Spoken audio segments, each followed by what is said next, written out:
अगर आपके पास धन है, पद है, प्रसिद्धि है, लेकिन समाज में सम्मान नहीं है, तो समझ लीजिए कि जीवन की सबसे बड़ी पूंजी अभी भी आपके पास नहीं है। आचार्य चाणक्य कहते हैं, मनुष्य की असली संपत्ति उसकी धन दौलत नहीं, बल्कि उसका चरित्र और समाज में मिलने वाली प्रतिष्ठा है। पद और पैसा मेहनत से मिल सकते हैं, लेकिन सच्चा सम्मान कमाना पड़ता है।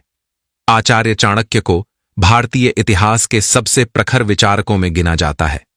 उनकी नीतियां आज भी जीवन को दिशा देती हैं।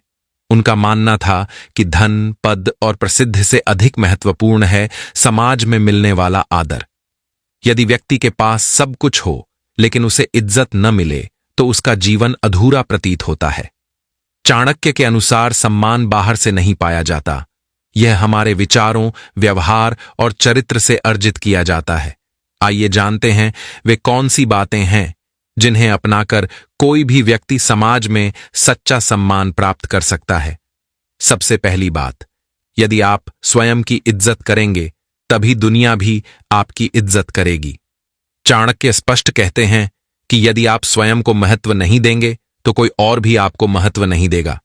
यदि आप हर समय स्वयं को कमजोर या कमतर समझते रहेंगे, तो लोग भी आपको गंभीरता से नहीं लेंगे। अपने समय, अपनी मेहनत और अपने निर्णयों की कद्र करना सीखिए। जब आप स्वयं को महत्व देंगे, तभी सामने वाला भी आपको मूल्य देगा। दूसरी बात, अपनी बात के पक्के बनिए।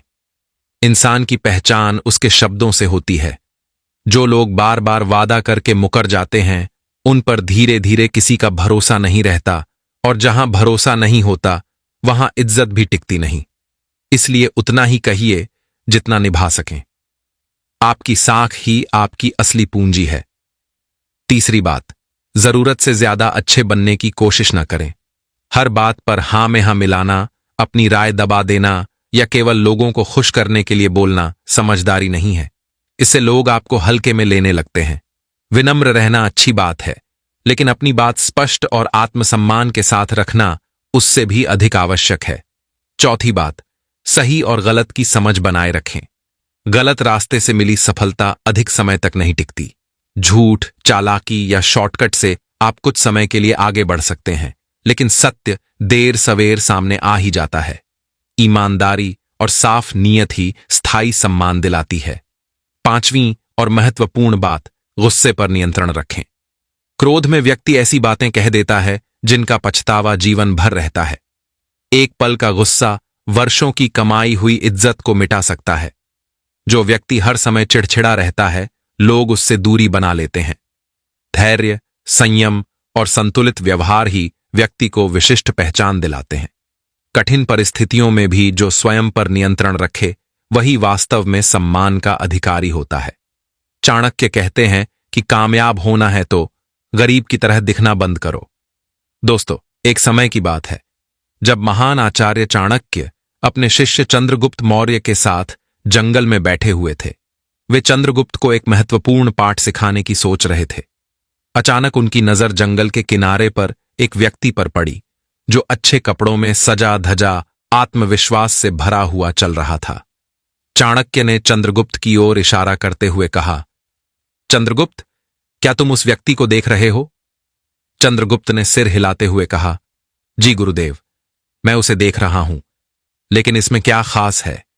वह तो बस एक सामान्य राहगीर लगता है।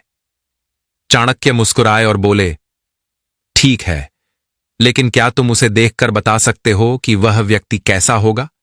उसके स्वभाव, उसकी पृष्ठभूमि या उसके जीवन के बारे में कुछ अनुमान लगा सकते हो? चंद्रगुप्त ने ध्यान से उस व्यक्ति को देखा। वह व्यक्ति साफ सुथरे, स्टाइलिश कपड़ों में था। एक चमकदार कुर्ता, सलीके से बंधी पगड़ी और चमचमाते जूते। चंद्रगुप्त ने कहा, गुरुदेव, उसके कपड़े बहुत अच्छे हैं। देखने में वह किसी सज्जन व्यक्ति की तरह लगता है, शायद किसी अमीर घराने से हो। उसके हाव भाव से लगता है कि वह धनवान होगा, कोई बड़ा व्यापारी या सेठ। मैं कह सकता हूं कि वह सम्मानित परिवार से आता है। चाणक्य ने फिर पूछा, अच्छा, तो क्या तुम उसे देखकर तय करोगे कि उसके साथ कैसे पेश आना है? उसके स्वभाव के बारे में क्या सोचते हो?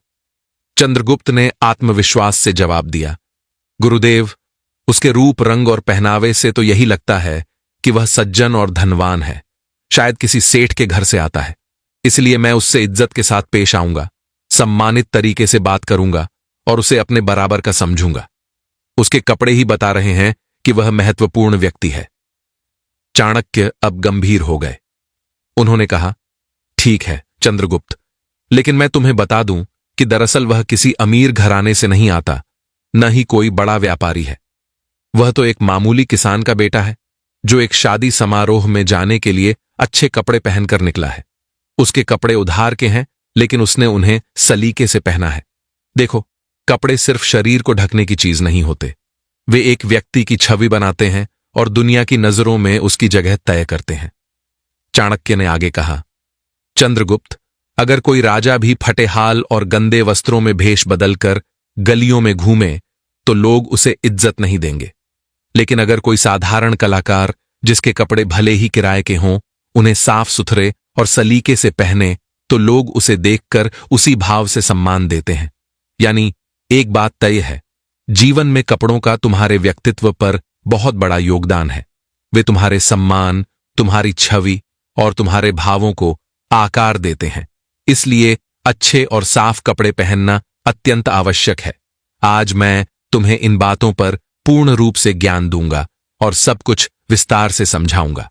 मित्रों, कमेंट बॉक्स में मुझे जरूर बताइए कि आप भारत के किस राज्य से यह वीडियो देख रहे हैं। तो चलिए, बिना किसी देर के इस वीडियो की शुरुआत करते हैं। चाणक्य ने चंद्रगुप्त की ओर गंभीर स्वर में देखते हुए कहा, चंद्रगुप्त, कपड़े सिर्फ शरीर ढकने की चीज नहीं है और न ही केवल धन दिखाने का साधन है। मैंने तुम्हें पहले ही बताया था कि कपड़े इंसान के जीवन की रूपरेखा तय करते हैं। देखो, एक गुरु के कपड़े अलग होते हैं, सादे, शांत, ज्ञान की झलक लिए हुए। एक राजा के कपड़े अलग होते हैं, भव्य, आभूषणों से सजे, शक्ति और अधिकार के प्रतीक। एक सैनिक के कपड़े अलग होते हैं, मजबूत, युद्ध के लिए तैयार, अनुशासन और वीरता की पहचान। यानी जीवन में हर भूमिका और हर व्यक्तित्व की अलग पहचान बनाने में कपड़ों का विशेष स्थान होता है। यह बात अलग है, लेकिन एक सत्य हमेशा याद रखना, आम जीवन में मनुष्य जैसे कपड़े पहनता है, लोग उसके साथ वैसा ही व्यवहार करते हैं। लोग उसी हिसाब से उसका अवलोकन करते हैं, उसी नजर से उसे देखते हैं और उसी भाव से उससे पेश आते हैं। इसलिए सबसे पहले यह समझ लो, चंद्रगुप्त, यह जरूरी नहीं कि तुम बहुत ज्यादा अजीबोगरीब, महंगे या विचित्र कपड़े पहनने लगो। नहीं, बस इतना काफी है कि तुम्हारे कपड़े साफ सुथरे हों, सुसज्जित ढंग से पहने हुए हों और तुम्हारे व्यक्तित्व के अनुरूप हों। यही छोटी सी बात जीवन में बहुत बड़ा अंतर ला देती है। और आज इसी उपदेश में मैं तुम्हें यही समझाऊंगा। सबसे पहला और सबसे महत्वपूर्ण लाभ है आत्मसम्मान और अनुशासन। चंद्रगुप्त, तुम स्वयं सोचो, यदि कोई इंसान गंदे, फटे पुराने और मैले कपड़ों में किसी समाज, सभा या मंडली में चला जाए तो उसके भीतर कितना आत्मविश्वास बचेगा। वह कितनी दृढ़ता से अपनी बात रख पाएगा। वह बार बार अपने कपड़ों को छिपाने और ढकने की कोशिश करेगा। उसकी सबसे महत्वपूर्ण चीज, आत्मसम्मान, उसी क्षण चूर चूर हो जाएगा। अब दूसरी ओर कल्पना करो, एक व्यक्ति सुसज्जित, नए, चमकदार और सही ढंग से पहने हुए कपड़ों में, सीना ताने, आंखों में जोश लिए सड़क पर या सभा में चल रहा है। उसके कदमों में दृढ़ता है, आवाज में गहराई है और चेहरे पर अनोखी चमक है। वह हर बात आत्मविश्वास से कहता है, क्योंकि उसके कपड़े ही उसके भीतर ऊर्जा भर रहे हैं। वे उसे प्रसन्न रख रहे हैं, गर्वित रख रहे हैं और पूर्ण आत्मसम्मान से भर रहे हैं। अब बताओ चंद्रगुप्त, इन दोनों में कितना अंतर है? भले ही दोनों व्यक्ति शारीरिक रूप से एक जैसे हों, लेकिन कपड़ों ने उनके भीतर के इंसान को पूरी तरह बदल दिया है। जिसने अच्छे कपड़े पहने हैं वह स्वयं को गर्व से देखता है। उसका स्वमूल्य, उसका आत्मविश्वास मानो आकाश छूने लगता है। क्योंकि चंद्रगुप्त, आत्मसम्मान भी कहीं न कहीं बाहरी प्रस्तुति से जुड़ा होता है। जब कपड़े फटे, पुराने और गंदे होते हैं तो समाज उसे उसी दृष्टि से देखता है जैसे कोई भिखारी, लापरवाह या छोटा व्यक्ति। यह अनुभव उसके मनोबल को गिरा देता है। वह जो बात कहना चाहता था उसे भी नहीं कह पाता। लोग उसकी ओर देखकर हंसते हैं, उपेक्षा करते हैं या सबसे अधिक उसे अनदेखा कर देते हैं। कभी कभी तुम सोचोगे कि फटे कपड़ों में शर्मिंदगी क्यों महसूस करनी चाहिए, लेकिन हकीकत यह है चंद्रगुप्त कि कोई भी मनुष्य जानबूझकर फटे पुराने और गंदे कपड़े नहीं पहनना चाहता। जब तक उसके पास कपड़ों का घोर अभाव न हो, तब तक हर इंसान साफ सुथरे कपड़े पहनना चाहता है। यह प्रकृति का नियम है। दूसरी बात, अच्छे, साफ सुथरे और सुसज्जित कपड़े पहनना कोई दिखावा नहीं है। यह स्वयं के प्रति पहला सम्मान है। यह स्वमूल्य की जड़ को मजबूत करता है। जब तुम स्वयं को महत्व दोगे, तभी दुनिया भी तुम्हें महत्व देगी। आत्मविश्वास अपने आप बढ़ जाता है। जब तुम सलीके से तैयार होते हो, कपड़े साफ और इस्त्री किए हुए, जूते चमकते हुए, बाल संवारे हुए, तो तुम्हारा मन एक स्पष्ट संदेश प्राप्त करता है। आज मैं तैयार हूं। आज मैं कमजोर नहीं, मजबूत हूं। आज मैं हर अवसर का सामना करने के लिए पूरी तरह तैयार हूं। यह संदेश कोई जादू नहीं है, बल्कि दिमाग की स्वाभाविक प्रतिक्रिया है। जैसे ही यह संदेश भीतर जाता है, तुम्हारे हाव भाव बदलने लगते हैं। तुम्हारी पीठ सीधी हो जाती है, कंधे चौड़े हो जाते हैं, नजरें सामने टिक जाती हैं और मुस्कान अपने आप चेहरे पर आ जाती है। तुम्हारी बोलचाल में नई गहराई आ जाती है, शब्द स्पष्ट निकलते हैं, आवाज में दृढ़ता होती है और तुम्हारी मौजूदगी में एक अलग सी चमक दिखाई देती है। यह आत्मविश्वास बिना किसी दिखावे के, बिना किसी बनावट के स्वयं प्रकट होता है। तुम्हें अलग से हिम्मत जुटाने की आवश्यकता नहीं पड़ती। तुम्हारे कपड़े ही तुम्हें वह हिम्मत दे देते हैं। चंद्रगुप्त, अब सुनो। तीसरा लाभ, पहली छाप यानी फर्स्ट इंप्रेशन मजबूत बनती है। यह दुनिया का अटल नियम है कि लोग तुम्हारी बात सुनने से पहले तुम्हें देखते हैं। केवल 7 से 10 सेकंड में वे तुम्हारे बारे में निर्णय बना लेते हैं। तुम महत्वपूर्ण हो या नहीं, तुम पर भरोसा किया जा सकता है या नहीं, तुम गंभीर हो या लापरवाह, तुम जिम्मेदार हो या नहीं। यह निर्णय तुम्हारे शब्दों से पहले तुम्हारी छवि से होता है, और वह छवि सबसे पहले तुम्हारे कपड़ों से बनती है। तुम स्वयं सोचो चंद्रगुप्त, यदि तुम्हें किसी रिश्ते की बात करने जाना हो, कोई बड़ा सौदा करना हो या किसी महत्वपूर्ण व्यक्ति से मिलने जाना हो, तुम आत्मसम्मान और आत्मविश्वास से भरे हुए हो, पूरे जोश के साथ तैयार होकर जाते हो। तुम्हारे कपड़े साफ सुथरे हैं, सलीके से पहने हुए हैं, जूते चमक रहे हैं, बाल संवारे हुए हैं और तुम्हारा पूरा व्यक्तित्व संतुलित एवं सशक्त ऊर्जा बिखेर रहा है। जैसे ही तुम सामने वाले के सामने खड़े होते हो, उसकी नजर सबसे पहले तुम्हारे व्यक्तित्व पर टिकती है। वह देखता है कि यह व्यक्ति स्वयं को कितनी गंभीरता से लेता है। तुम्हारी आंखों में आत्मविश्वास और उत्साह स्पष्ट दिखाई देता है। वह सोचता है, यह व्यक्ति लापरवाह नहीं है, यह स्वयं को संभालना जानता है, यह बात रखने योग्य है। फिर वह तुम्हें उसी दृष्टि से परखता है, उसी भाव से सुनता है और उसी आधार पर निर्णय करता है। भले ही बाद में तुम्हारी बातों में कोई कमी रह जाए, लेकिन पहली छाप उसके मन में तुम्हारे लिए एक सशक्त स्थान बना चुकी होती है। प्रभाव पड़ जाता है चंद्रगुप्त। वह प्रभाव इतना गहरा होता है कि आगे चलकर वह तुम्हारी बातों को अधिक गंभीरता से लेता है, तुम्हें अधिक अवसर देता है और तुम्हारे साथ सम्मानपूर्वक व्यवहार करता है। अब इसका उल्टा सोचो। यदि वही व्यक्ति तुम हो, लेकिन कपड़े मैले, फटे पुराने और अस्त व्यस्त हैं, तुम चाहे जितना आत्मविश्वास दिखाने की कोशिश करो, चाहे जितने जोश से बोलो, सामने वाला पहले ही तुम्हें कम आंक लेगा। उसकी नजरें तुम्हारे कपड़ों पर अटक जाएंगी और वह सोचेगा, जो व्यक्ति स्वयं को महत्व नहीं देता, वह मेरे लिए कितना महत्वपूर्ण हो सकता है। फिर वह तुम्हारी बातों को हल्के में लेगा, सौदे को टाल देगा और रिश्ते की बात को गंभीरता से नहीं लेगा। पहली छाप ने ही पूरा खेल बदल दिया। चंद्रगुप्त, अब सुनो। चौथा लाभ, मानसिक स्पष्टता, अनुशासन और संतुलन।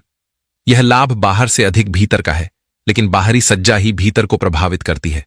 अच्छा पहनावा केवल शरीर को नहीं सजाता, बल्कि मन को भी शांत और व्यवस्थित रखता है।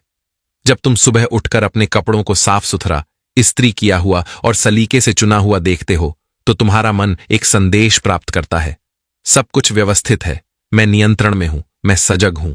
यह संदेश छोटा लगता है, पर इसका प्रभाव अत्यंत गहरा होता है। इसके विपरीत, यदि तुम्हारे कपड़े बिखरे हुए हों, शर्ट पर दाग हों, पैंट सिकुड़ी हुई हो, जूते धूल से भरे हों, तो जैसे ही तुम आईने में स्वयं को देखते हो, मन में उलझन उत्पन्न हो जाती है। विचार बिखर जाते हैं। क्या मैं तैयार हूं? क्या मैं योग्य हूं? यह छोटी सी उलझन दिन भर बनी रहती है। निर्णय लेने में देरी होती है, काम में मन नहीं लगता और छोटी छोटी बातों पर क्रोध आने लगता है। बिखरा हुआ रूप बिखरे हुए मन को जन्म देता है। लेकिन जब तुम सज्जित होते हो, अपने व्यक्तित्व से मेल खाते कपड़े चुनते हो, उन्हें सलीके से पहनते हो, बाल संवारते हो और जूते पॉलिश करते हो, तो मन को एक स्पष्टता मिलती है। यह स्पष्टता भीतर से आती है। विचार तीव्र हो जाते हैं, एकाग्रता बढ़ जाती है और तुम्हें अनुभव होता है कि आज मैं कुछ श्रेष्ठ कर सकता हूं। यह सजगता तुम्हारे हर निर्णय में दिखाई देती है। चंद्रगुप्त, अनुशासन की शुरुआत सदैव छोटी बातों से होती है। अच्छे कपड़े पहनने के लिए भी तुम्हें तैयारी करनी पड़ती है। रात को कपड़े तैयार रखना पड़ता है। सुबह उठकर उन्हें इस्त्री करना पड़ता है। सही रंग और सही शैली चुननी पड़ती है। समय पर तैयार होना पड़ता है। ये छोटी छोटी जिम्मेदारियां ही अनुशासन की नींव रखती हैं। और जो व्यक्ति छोटी बातों में अनुशासित रहता है, वही बड़ी जिम्मेदारियां भी सफलतापूर्वक निभा पाता है। एक योद्धा जो अपने कवच को प्रतिदिन चमकाता है, वही युद्ध में भी अनुशासित रहता है। एक राजा जो अपने वस्त्रों पर ध्यान देता है, वही राज्य की व्यवस्था पर भी सजग रहता है। यह संतुलन केवल मन का नहीं, बल्कि पूरे जीवन का होता है। जब मन संतुलित होता है, तो भावनाएं भी संतुलित रहती हैं। न अधिक क्रोध, न अधिक उदासी। तुम्हारे निर्णय तर्क संगत होते हैं। तुम्हारी बातें स्पष्ट होती हैं और लोग तुम्हारी उपस्थिति में शांति अनुभव करते हैं। यही शांति तुम्हें दूसरों से अलग बनाती है। एक बार मैंने एक युवक को देखा जो अत्यंत प्रतिभाशाली था, लेकिन हमेशा अस्त व्यस्त कपड़ों में रहता था। उसका मन भी उतना ही उलझा रहता था। छोटी छोटी बातों पर वह चिड़चिड़ा हो जाता था। मैंने उससे कहा, 1 महीने तक प्रतिदिन साफ सुथरे और सलीकेदार कपड़े पहनकर आओ। उसने वैसा ही किया। 1 महीने बाद वह आया और बोला, गुरुदेव, अब मेरे विचार पहले से अधिक स्पष्ट हैं। मैं पहले की तरह परेशान नहीं होता। मेरा काम समय पर पूरा हो जाता है। उसके कपड़ों ने उसके मन को संतुलित कर दिया था। यह लाभ जीवन के हर क्षेत्र में दिखाई देता है। पढ़ाई में एकाग्रता बढ़ती है, काम में उत्पादकता बढ़ती है, रिश्तों में धैर्य आता है और स्वास्थ्य भी बेहतर होता है, क्योंकि तनाव कम हो जाता है। अब सुनो, 5वां और अंतिम लाभ सकारात्मक ऊर्जा और बेहतर अवसर आकर्षित होते हैं। जब तुम स्वयं को सम्मान देते हो, अच्छे कपड़े पहनकर स्वयं को तैयार करते हो, तो तुम्हारी पूरी ऊर्जा संतुलित हो जाती है। यही ऊर्जा एक चुंबक की तरह कार्य करती है। लोग बिना किसी विशेष कारण के तुम्हारी ओर आकर्षित होने लगते हैं। क्यों? क्योंकि वे तुम्हारे भीतर एक सकारात्मक, सशक्त और जागरूक ऊर्जा महसूस करते हैं। यह ऊर्जा बाहर से नहीं, भीतर से उत्पन्न होती है। जब तुम स्वयं से कहते हो, मैं महत्वपूर्ण हूं, मेरा दिन महत्वपूर्ण है, मैं लापरवाह नहीं हूं, तो यह भाव तुम्हारे चेहरे पर, तुम्हारी आंखों में और तुम्हारी चाल में स्पष्ट दिखाई देता है। लोग इसे अनुभव करते हैं और सोचते हैं, यह व्यक्ति कुछ बड़ा कर सकता है, इसके साथ जुड़ना चाहिए। इसी कारण अवसर स्वयं बनने लगते हैं। कभी नौकरी का प्रस्ताव आ जाता है, कभी अच्छा मित्र मिल जाता है, तो कभी साझेदारी का अवसर सामने आ जाता है। तुम्हें अलग से भाग दौड़ करने की आवश्यकता नहीं पड़ती, क्योंकि तुम्हारी ऊर्जा ही अवसरों को आकर्षित कर लेती है। और सबसे महत्वपूर्ण बात, तुम जीवन को अधिक जागरूकता और जिम्मेदारी के साथ जीने लगते हो। हर दिन को हल्के में नहीं लेते। तुम सोचते हो, यह दिन मेरे जीवन में एक ही बार आया है, मैं इसे व्यर्थ नहीं जाने दूंगा। यही जागरूकता तुम्हें तुम्हारे सपनों की ओर ले जाती है। तुम लापरवाही छोड़ देते हो, अनुशासन अपना लेते हो और आत्मसम्मान से परिपूर्ण हो जाते हो। चंद्रगुप्त, ये 5 लाभ अलग अलग नहीं हैं। ये एक दूसरे से गहराई से जुड़े हुए हैं। आत्मसम्मान से आत्मविश्वास जन्म लेता है। आत्मविश्वास से पहली छाप मजबूत होती है। मजबूत छाप से मानसिक स्पष्टता और अनुशासन बढ़ता है। स्पष्टता और अनुशासन से सकारात्मक ऊर्जा उत्पन्न होती है और सकारात्मक ऊर्जा से अवसर आकर्षित होते हैं। यह एक चक्र है जो एक छोटी सी आदत से शुरू होता है। प्रतिदिन स्वयं को साफ सुथरे और सुसज्जित ढंग से तैयार करना। यही छोटी आदत पूरे जीवन की दिशा बदल सकती है।